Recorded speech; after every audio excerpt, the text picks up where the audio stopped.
Right now, your brain is under attack, and you don't even feel it happening.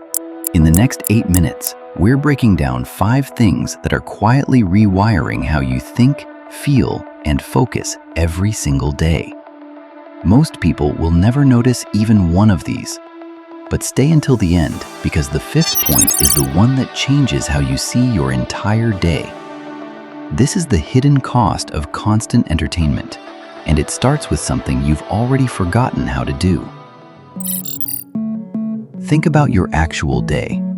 Podcast in the shower, music on the commute, a show playing in the background while you eat, phone the second there's a lull in conversation. Every single gap filled, every silence covered before it can even start. Here's the part worth pausing on. The average person now spends nearly 7 hours a day consuming some form of entertainment or media. That's not a leisure habit anymore. That's a default state your brain lives in. And boredom, the thing we now treat like an emergency to escape, used to be completely normal. Waiting rooms, long car rides, standing in line. These used to be empty pockets of time your brain simply sat inside. Now watch yourself the next time you're waiting for anything. Your hand moves to your pocket before you've even consciously decided to check your phone. That's not a coincidence. That's a decade of training. Boredom didn't disappear because life got busier. It disappeared because we built an infinite supply of things to fill it with, and your brain adapted to expect that supply, all day, every day. This is the death of boredom. And whether you've noticed it or not, you've lived through it. Now here's the part almost nobody talks about. This didn't happen by accident.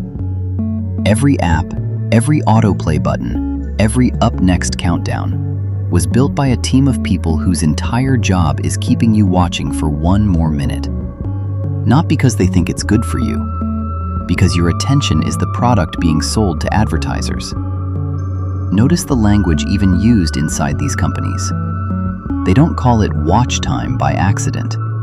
They track it, optimize it, and design entire features around extending it. Autoplay exists because a pause, even a 2-second pause, is a moment where you might close the app. So that moment gets removed entirely. The average American now receives around 46 notifications a day, pulling attention back before it can fully settle anywhere. For younger users, that number climbs into the hundreds, roughly 1 interruption every 8 minutes of waking life. Stop and really sit with that. Every 8 minutes, on average, something is engineered to pull your focus back toward a screen. That's not a personal failing. That's the entire business model working exactly as intended. Entertainment used to be something you sought out when you had free time. Now it's something built to seek out you, to fill every space you might otherwise leave empty. That shift, from you choosing entertainment to entertainment finding you, is the entire engine behind this chapter. So what does all of this actually cost you? Not in theory, in your actual daily life. The most obvious cost is attention span. Research tracking heavier media use consistently links it to a harder time sustaining focus on any single task, whether that's reading, working, or even following a long conversation.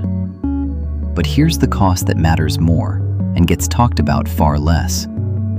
Your brain has a specific network called the default mode network that only switches on when nothing else is demanding your attention. It's the system responsible for reflection, for processing your day, for the quiet mental wandering that produces your best and most original ideas. That network needs empty space to activate. And when every idle moment gets filled with a feed, a show, a podcast, that space simply never opens. Notice how rare it's become to have an idea in the shower or on a walk. That's not because people got less creative. It's because the mental space where those ideas used to form has been paved over with content. People today report feeling busier than ever and somehow less clear-headed than ever at the exact same time. That's not a contradiction. That's the direct result of a brain that never gets the unfilled time it needs to actually process anything. This is the real hidden cost. Not wasted hours, though there are plenty of those. The cost is a brain that's forgotten how to sit with itself. Here's the question worth asking yourself honestly. If this costs so much, why does nobody stop? Because in the moment, filling silence feels good every single time. That's the trap hiding inside this entire pattern. It never feels like a problem while it's happening. It feels like comfort, like relief, like exactly what you wanted. Comfort in the moment and cost over time are two completely different things, and your brain is wired to weigh the first one far more heavily than the second. That's not a character flaw. That's just how human brains are built. It's the same reason so many hard-to-break habits feel effortless to start and difficult to question. And because this shift happened gradually, one autoplay, one added podcast, one let's just have something on, almost nobody experienced it as a loss. It arrived quietly enough that it simply became normal. Nobody wakes up one day and decides to eliminate boredom from their life.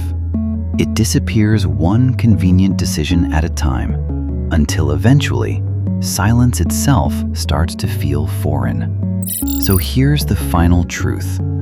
Constant entertainment isn't the villain in this story. The disappearance of unfilled time is. You don't need a digital detox, and you don't need to quit anything.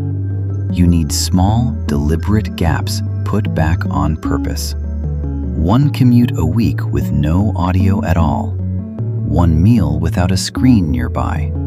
A short walk with your phone left behind. These aren't productivity hacks. They're space. Space for the part of your brain that only turns on when nothing else is competing for it. The goal was never to eliminate entertainment from your life.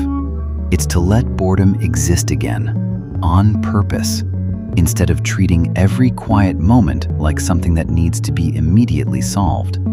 The next time that itch shows up, the urge to fill a silent moment before it even fully arrives, pause for just a second before you reach for something. That discomfort isn't a malfunction. It's your brain finally being given the one thing it's been quietly asking for. If this changed how you think about your own habits, subscribe. Every week, we uncover another quiet mechanism shaping how you think, feel, and live, without you ever noticing it was there.